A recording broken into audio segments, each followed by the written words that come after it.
Hello दोस्तों, आज की स्टोरी मोटिवेशनल व हार्ट टचिंग है। प्लीज़ एक बार पूरी अवश्य सुनना। साहब, कुछ खाने को है क्या? जब बड़ा हो जाऊंगा तो पैसे लौटा दूंगा। दुकान का आधा शटर गिर चुका था कि साहिल किसी की आवाज़ सुनकर चौंक गया। पीछे मुड़कर देखा तो एक छोटा बच्चा फटे पुराने कपड़ों में सिकुड़कर खड़ा था। उसकी आंखों में मासूमियत और एक अजीब सी उम्मीद थी। साहिल ने शटर को वहीं रोक दिया। रात के 9 बज रहे थे और ठंड धीरे धीरे पैर पसार रही थी। साहिल ने बच्चे को ऊपर से नीचे तक देखा। उसके हाथ कांप रहे थे। क्या नाम है तुम्हारा? साहिल ने नीचे झुकते हुए पूछा। छोटू, बच्चे ने अपनी सुबकती हुई आवाज़ में कहा। साहिल का दिल पिघल गया। उसने दुकान का शटर वापस ऊपर उठाया और छोटू को अंदर आने का इशारा किया। दुकान में रखी एक मेज पर उसे बिठाकर साहिल ने तुरंत अपनी टिफ़िन निकाली, जिसमें 2 रोटियां और थोड़ी सी सब्जी बची हुई थी। उसने टिफ़िन छोटू की तरफ बढ़ा दिया।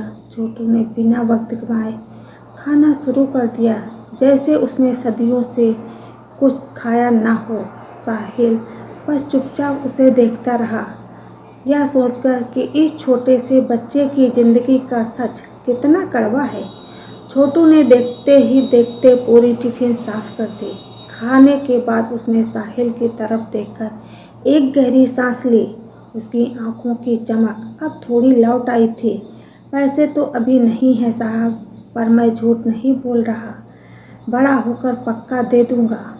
छोटू ने पूरी संजीदगी से कहा। साहिल मुस्कुराया और बोला, मुझे पैसे नहीं चाहिए छोटू, बस यह बताओ तुम यहाँ अकेले क्या कर रहे हो?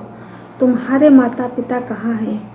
छोटू की नज़रें झुक गईं। उसने अपनी छोटी छोटी उंगलियों को आपस में फंसाते हुए कहा, पिताजी एक फैक्ट्री में काम करते थे, पर एक हादसे में उन्होंने अपना हाथ खो दिया।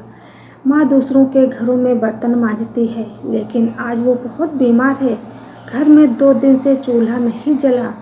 मेरी छोटी बहन भूख से रो रही थी, इसलिए मैं बाहर निकला। साहिल को एहसास हुआ कि यह सिर्फ एक बच्चे की भूख नहीं, बल्कि पूरे परिवार की बेबसी थी। उसने तय किया कि वह इस बच्चे की सिर्फ एक वक्त की भूख नहीं मिटाएगा। साहिल ने अपनी दुकान की अलमारी से एक बड़ा थैला निकाला। उसमें उसने आटा, दाल, चावल, बिस्किट के कुछ पैकेट और चीनी डाल दी। उसने वह भारी थैला छोटू के सामने रख दिया। इसे अपने घर ले जाओ छोटू, साहिल ने कहा। छोटू की आंखें खुली की खुली रह गईं। उसने कभी नहीं सोचा था कि इस अजनबी शहर में कोई उसकी इतनी बड़ी मदद कर सकता है। वह थैला उठाने की कोशिश करने लगा, लेकिन वजन ज़्यादा होने के कारण उसके छोटे हाथ डगमगा गए। साहिल ने हंसते हुए कहा, रुको, मैं तुम्हारी मदद करता हूँ। मुझे रास्ता बताओ, मैं तुम्हें तुम्हारे घर छोड़ देता हूँ। साहिल ने अपनी दुकान का शटर पूरी तरह गिराया, उस पर ताला लगाया और राशन का थैला अपने कंधे पर उठा लिया। दोनों रात के सन्नाटे में आगे बढ़ने लगे। छोटू आगे आगे रास्ता दिखा रहा था और साहिल उसके पीछे पीछे चल रहा था। चलते चलते साहिल ने पूछा, छोटू तुम स्कूल नहीं जाते क्या? इस सवाल पर छोटू चुप हो गया। छोटू ने कुछ देर बाद जवाब दिया, स्कूल जाने का मन तो बहुत करता है साहब। जब बच्चों को साफ कपड़ों में जाते देखता हूँ तो लगता है मैं भी जाऊँ, पर किताबें खरीदने के पैसे नहीं हैं। साहिल ने उसकी बात नोट कर ली। रास्ता अब तंग गलियों में तब्दील हो चुका था, जहाँ कीचड़ और अंधेरा था। एक छोटी सी झुग्गी के सामने आकर छोटू रुका। अंदर से एक छोटी बच्ची के रोने की धीमी आवाज़ आ रही थी। जैसे ही छोटू ने आवाज़ दी, अंदर से एक कमज़ोर महिला बाहर आई। वह छोटू की माँ थी, जो बीमारी के कारण बेहद लाचार दिख रही थी। जब उसने साहिल के कंधे पर राशन का थैला देखा तो उसकी आंखों से आंसू छलक पड़े। क्या कौन है छोटू? माँ ने पूछा। साहिल ने आगे बढ़कर थैला जमीन पर रखा और कहा, माँ जी, मैं साहिल हूँ। पास में ही मेरी दुकान है। छोटू आज मेरे पास आया था। आप चिंता मत कीजिए, पहले बच्चों को खाना खिलाइए। साहिल ने देखा कि गरीबी इंसानों से उनकी मुस्कान कैसे छीन लेती है। साहिल उस रात अपने घर लौट आया, लेकिन उसकी आंखों से नींद गायब थी। उसे बार बार छोटू का वह मासूम चेहरा और उसकी बातें याद आ रही थी। जब बड़ा हो जाऊंगा तो पैसे लौटा दूंगा, और किताबें खरीदने के पैसे नहीं हैं। साहिल ने सोचा कि राशन देना तो एक अस्थायी समाधान है। आज का खाना मिल गया, पर कल क्या होगा, परसों क्या होगा। अगर इस बच्चे का भविष्य बदलना है तो इसे आत्मनिर्भर बनाना होगा, और आत्मनिर्भरता का एकमात्र रास्ता शिक्षा है। अगली सुबह साहिल ने अपनी दुकान खोलने से पहले एक स्टेशनरी की दुकान का रुख किया। उसने वहां से कुछ बुनियादी कापियां, पेंसिल, रबर और प्राथमिक शिक्षा की रंगीन किताबें खरीदी। उसने मन ही मन एक फैसला कर लिया था। जिस पर वह अडिग रहने वाला था, वह अब सिर्फ एक दुकानदार नहीं रहने वाला था, बल्कि किसी की जिंदगी का मार्गदर्शक बनने जा रहा था। वह सामान लेकर सीधे छोटू की झुग्गी की तरफ निकल पड़ा। जब साहिल छोटू के घर पहुंचा तो छोटू अपनी बहन के साथ जमीन पर बैठा खेल रहा था। साहिल को देखते ही वह खुशी से उछल पड़ा। साहब, आप यहाँ? छोटू ने चहकते हुए कहा। साहिल ने मुस्कुराते हुए अपने हाथ में पकड़ी रंगीन किताबें और कापियाँ उसके सामने रख दी। यह तुम्हारे लिए हैं छोटू, आज से तुम पढ़ाई शुरू करोगे। छोटू की माँ ने अंदर से यह सुना तो वह बाहर आई। उन्होंने हाथ जोड़कर कहा, भाई साहब, आपकी बड़ी कृपा है हम पर। इसके स्कूल की फीस कहाँ से भरेंगे? हमारे पास तो खाने के पैसे नहीं हैं। साहिल ने बड़े सम्मान से उनसे कहा, माँ जी, आप फीस की चिंता मत कीजिए। पास में ही एक छोटा सा प्राइवेट स्कूल है। मैंने वहाँ के प्रिंसिपल से बात की है। कल छोटू का दाखिला वहाँ हो जाएगा, और उसकी फीस व किताबों का खर्च मैं उठाऊँगा। छोटू ने उन किताबों को ऐसे छूकर देखा जैसे उनसे कोई खजाना पा लिया हो। अगली सुबह छोटू सुबह सुबह ही साहिल की दुकान पर पहुंच गया। उसने अपनी माँ के धोए हुए पुराने लेकिन साफ कपड़े पहने थे। उसके चेहरे पर एक अनोखा उत्साह था। साहिल ने उसे देखा और अपनी साइकिल निकाली। चलो छोटू, आज तुम्हारा नया सफ़र शुरू हो रहा है, साहिल ने कहा, और उसे लेकर उस प्राइवेट स्कूल पहुंचा। वहां औपचारिकताएं पूरी की गईं और छोटू को उसकी कक्षा में बिठाया गया। जब साहिल उसे क्लास में छोड़कर बाहर आने लगा तो छोटू ने उसका हाथ पकड़ लिया। उसकी आंखों में कृतज्ञता के आंसू थे। साहब, मैं खूब मन लगाकर पढ़ूंगा, आपका यह एहसान कभी नहीं भूलूंगा, छोटू ने भावुक होकर कहा। साहिल ने उसके सिर पर हाथ फेरा और कहा, एहसान नहीं छोटू, यह तुम्हारा हक है, बस मेहनत करना। साहिल जब स्कूल से बाहर निकला तो उसे अपने जीवन में एक असीम शांति का अनुभव हो रहा था। उसे लगा कि दुकान की कमाई से ज़्यादा सुकून आज इस काम में मिला था। दिन हफ्तों में और हफ्ते महीनों में बदलने लगे। छोटू का असली नाम रोहित था, जो अब स्कूल के रिकॉर्ड में दर्ज हो चुका था। रोहित रोज स्कूल जाता और शाम को जब वह लौटता तो सीधे साहिल की दुकान पर आता। वह साहिल को दिखाता कि उसने आज स्कूल में क्या क्या सीखा। साहिल भी अपनी दुकान के काम से थोड़ा समय निकालकर रोहित का होमवर्क देखने लगा। रोहित पढ़ाई में बहुत तेज था। वह चीज़ों को बहुत जल्दी सीख जाता था। उसकी लगन देखकर स्कूल के शिक्षक भी उसकी तारीफ करते थे। समय अपनी गति से चलता रहा। साल बीतते गए और रोहित हर कक्षा में प्रथम आने लगा। साहिल उसकी हर छोटी बड़ी ज़रूरत का ध्यान रखता। जब भी रोहित को किसी नई किताब की ज़रूरत होती, साहिल बिना कहे उसे लाकर दे देता। रोहित की माँ की सेहत में भी सुधार हो रहा था और घर की स्थिति धीरे धीरे स्थिर होने लगी थी। शिक्षा ने उस परिवार में उम्मीद की एक नई किरण जगा दी थी। वक्त पंख लगाकर उड़ गया। रोहित अब 12वीं कक्षा में पहुंच चुका था। वह अब छोटा बच्चा नहीं रहा था, बल्कि एक आत्मविश्वासी और समझदार युवक बन चुका था। उसकी आंखों में अब बड़े सपने थे। एक दिन वह बहुत उदास चेहरे के साथ साहिल की दुकान पर आया।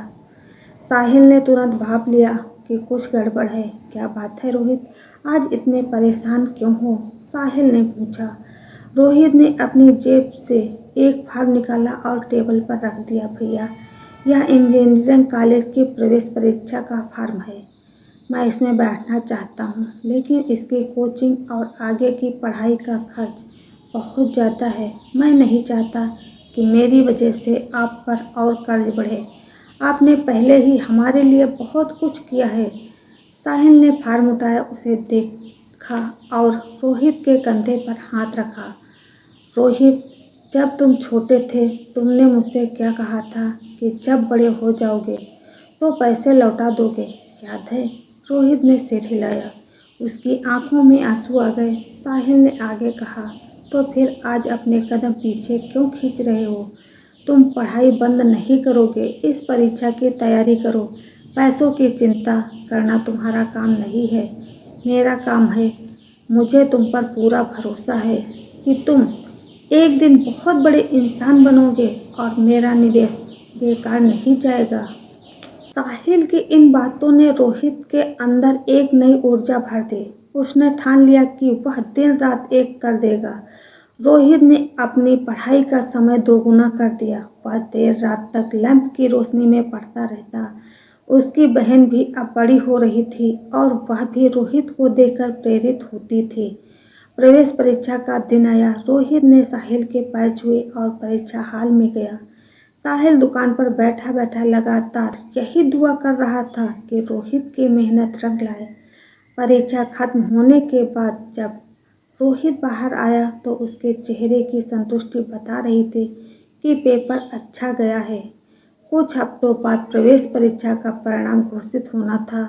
रोहित और साहिल दोनों कंप्यूटर स्क्रीन के सामने बैठे थे।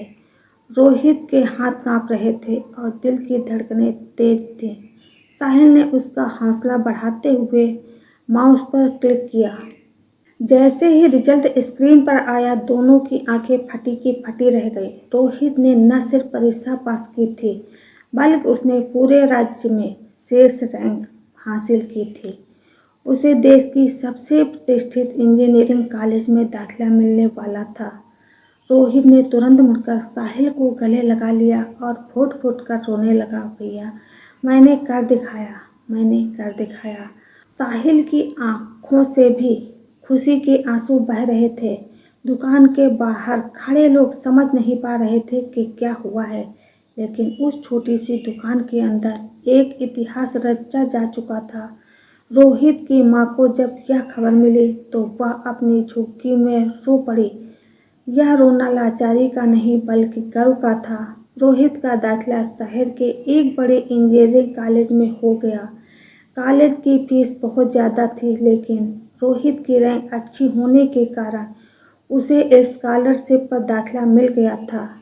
फिर भी रहने और खाने का खर्च उठाने के लिए साहिल ने अपनी जमा पूंजी का एक बड़ा हिस्सा लगा दिया।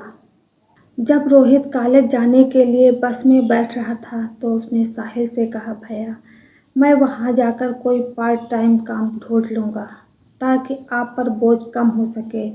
साहिल ने उसे डांटते हुए कहा, बिल्कुल नहीं, तुम्हारा एकमात्र काम सिर्फ और सिर्फ पढ़ाई करना है।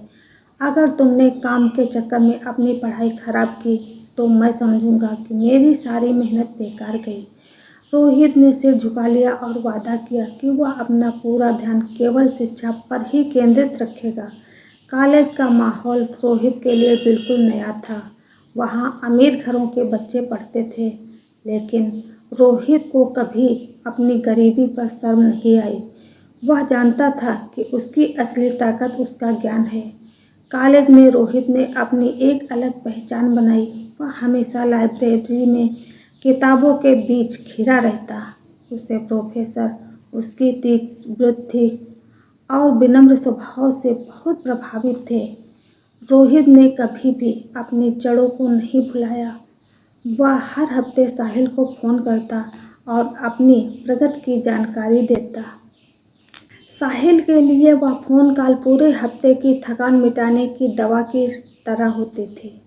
दुकान पर आने वाले ग्राहकों को साहिल बड़े गर्व से बताता था कि मेरा छोटा भाई शहर के बड़े कॉलेज में इंजीनियरिंग कर रहा है। उधर रोहित की बहन ने भी स्कूल में अच्छा प्रदर्शन करना शुरू कर दिया था। रोहित उसे फ़ोन पर गाइड करता रहता था। शिक्षा ने उस परिवार के सोचने का तरीका पूरी तरह बदल दिया था। अब वे अपनी किस्मत को नहीं कोसते थे, बल्कि अपनी मेहनत पर भरोसा करते थे।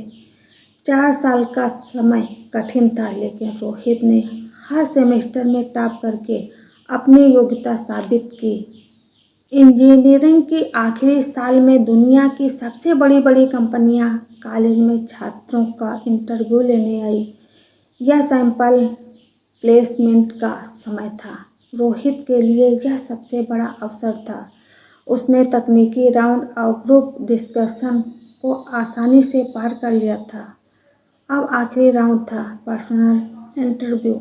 इंटरव्यू लेने वाले अधिकारी ने रोहित के रेज्यूमे को देखा और पूछा, रोहित, आपकी शैक्षणिक पृष्ठभूमि बेहतरीन है, लेकिन आपकी प्रोफाइल में लिखा है कि आपके परिवार की आर्थिक स्थिति बहुत कमज़ोर थी। आपने यहाँ तक का सफ़र कैसे तय किया? रोहित की आंखों के सामने वह ठंडी रात, आधा गिरा हुआ शटर और साहिल भैया का चेहरा घूम गया। रोहित ने मुस्कुराते हुए कहा, सर, मेरी ज़िंदगी में एक ऐसे फरिश्ते आए जिन्होंने मुझे तब खाना खिलाया जब मैं भूखा था, और तब किताबें दी जब मुझे उनकी सबसे ज़्यादा ज़रूरत थी। यह सफ़र मेरा नहीं, उनकी उम्मीदों का है। इंटरव्यू उसकी ईमानदारी और दृष्टिकोण से बेहतर प्रभावित हुआ। इंटरव्यू खत्म होने के 2 घंटे बाद रिजल्ट घोषित किए गए। नोटिस बोर्ड पर सबसे ऊपर रोहित का नाम था। उसे दुनिया की एक बहुत बड़ी सॉफ्टवेयर कंपनी में सीनियर सॉफ्टवेयर इंजीनियर के पद पर चुना गया था और उसका सालाना पैकेज लाखों में था। रोहित के पैर जमीन पर नहीं पड़ रहे थे। उसने बिना देर किए जेब से फ़ोन निकाला और साहिल को कॉल किया। उस वक्त साहिल अपनी दुकान पर एक ग्राहक को सामान दे रहा था। भैया, रोहित की आवाज़ भर्राई हुई थी। क्या हुआ रोहित, सब ठीक है ना? साहिल ने चिंतित होकर पूछा, भैया, मुझे नौकरी मिल गई है बहुत बड़ी कंपनी में। आप हमारे सारे दुख दूर हो जाएंगे, रोहित ने रोते हुए कहा। साहिल के हाथ से सामान छूटकर नीचे गिर गया। वह दुकान के काउंटर पर ही बैठ गया। उसकी आंखों से आंसू बहने लगे। उसने आसमान की तरफ देखा और एक लंबी सांस ली। उसकी वर्षों की तपस्या आज सफल हो गई थी। नौकरी मिलने के बाद रोहित तुरंत अपने गांव, अपनी उस पुरानी बस्ती में लौटा। जब वह गाड़ी से उतरा तो उसने सीधे साहिल की दुकान का रुख किया। दुकान का शटर खुला हुआ था और साहिल हमेशा की तरह काउंटर पर बैठा था। रोहित दौड़कर दुकान के अंदर गया और सीधे साहिल के पैरों में गिर गया। साहिल ने उसे तुरंत उठाकर अपने सीने से लगा लिया। दोनों कुछ देर तक बिना कुछ बोले बस रो रहे थे। पूरी बस्ती के लोग यह नज़ारा देख रहे थे। रोहित की माँ, बहन और पिताजी भी वहाँ पहुँच चुके थे। साहिल ने अपनी पहली सैलरी का अलॉटमेंट टेलर साहिल के हाथों में रख दिया। भैया, आपने कहा था ना कि बड़ा होकर पैसे लौटा देना। यह लीजिए आपकी पहली किस्त। हालांकि जो आपने मुझे दिया है उसकी कीमत तो मैं कई जन्मों में भी नहीं चुका सकता। लेकिन रोहित ने हाथ जोड़कर कहा। साहिल ने मना करते हुए कहा, रोहित, अगर सच में पैसा वापस करना चाहते हो तो किसी ज़रूरतमंद की मदद कर देना। रोहित ने सबसे पहले अपनी माँ का एक बड़े अस्पताल में अच्छे से इलाज करवाया, जिससे वह पूरी तरह स्वस्थ हो गई। फिर उसने अपनी बहन का दाखिला शहर के सबसे बेहतरीन कॉलेज में कराया। उसने अपनी बस्ती में एक छोटा सा पक्का मकान भी खरीद लिया ताकि उसके परिवार को अब उस बदबूदार झुग्गी में न रहना पड़े। लेकिन रोहित और साहिल का मिशन यहाँ खत्म नहीं हुआ था। एक शाम दोनों साहिल की दुकान पर बैठे चाय पी रहे थे। रोहित ने कहा, भैया, इस शहर में आज भी न जाने कितने छोटू होंगे जो भूख की वजह से पढ़ नहीं पाते या बाल मजदूरी करने पर मजबूर हैं। हमें उनके लिए कुछ करना चाहिए। साहिल ने मुस्कुराते हुए कहा, मैं भी यही सोच रहा था। पैसा कमाना तो सिर्फ अपने लिए जीना है। असली जिंदगी वह है जो दूसरों के काम आए। दोनों ने मिलकर एक नई योजना पर काम करना शुरू कर दिया जो शिक्षा के क्षेत्र में क्रांति लाने वाली थी। रोहित और साहिल ने मिलकर उम्मीद शिक्षा केंद्र की नींव रखी। यहाँ उन बच्चों को मुफ्त किताबें, कापियाँ और शाम को ट्यूशन दिया जाने लगा जो पैसों की कमी के कारण स्कूल नहीं जा पा रहे थे या पढ़ाई में कमज़ोर थे। साहिल अपनी दुकान बंद करने के बाद वहाँ जाकर बच्चों की देखरेख करता। शुरुआत में सिर्फ 5 ही बच्चे आए, लेकिन धीरे धीरे बस्ती के लोगों को समझ आने लगा कि शिक्षा ही उनके बच्चों का भविष्य बदल सकती है। देखते ही देखते बच्चों की संख्या 50 के पार गई। रोहित और साहिल उन बच्चों में अपना बीता हुआ कल देखते थे और उन्हें एक बेहतर आने वाला कल देने की कोशिश कर रहे थे। कुछ ही सालों में उम्मीद शिक्षा केंद्र ने उस पूरी बस्ती का नक्शा बदल दिया। वहाँ का हर बच्चा अब स्कूल जाने लगा था। बाल मजदूरी उस इलाके से पूरी तरह खत्म हो चुकी थी। स्थानीय प्रशासन और शहर के बड़े अखबारों ने साहिल और रोहित के इस अनूठे प्रयास को कवर किया। साहिल को शहर के एक बड़े समारोह में सिटीजन ऑफ द ईयर के पुरस्कार से सम्मानित किया गया। जब साहिल स्टेज पर पुरस्कार लेने गया तो उसने माइक संभाला और कहा, यह पुरस्कार मेरा नहीं है, यह उस भरोसे का है जो एक भूखे बच्चे ने मुझ पर जताया था। शिक्षा कोई दान नहीं है, यह हर बच्चे का अधिकार है। अगर हम सिर्फ एक बच्चे की जिम्मेदारी उठा लें तो देश के अज्ञानता का अंधकार गायब हो जाएगा। स्टेज के नीचे बैठे रोहित ने खड़े होकर तालियां बजाई। उसकी आंखों में गर्व की सीमा नहीं थी। सालों बाद रोहित अब एक अंतर्राष्ट्रीय कंपनी में बेहद ऊंचे पद पर था। उसकी बहन भी डॉक्टर बन चुकी थी। तो दोस्तों, आपको हमारी आज की कहानी कैसी लगी? कमेंट करके ज़रूर बताइए। राधे राधे।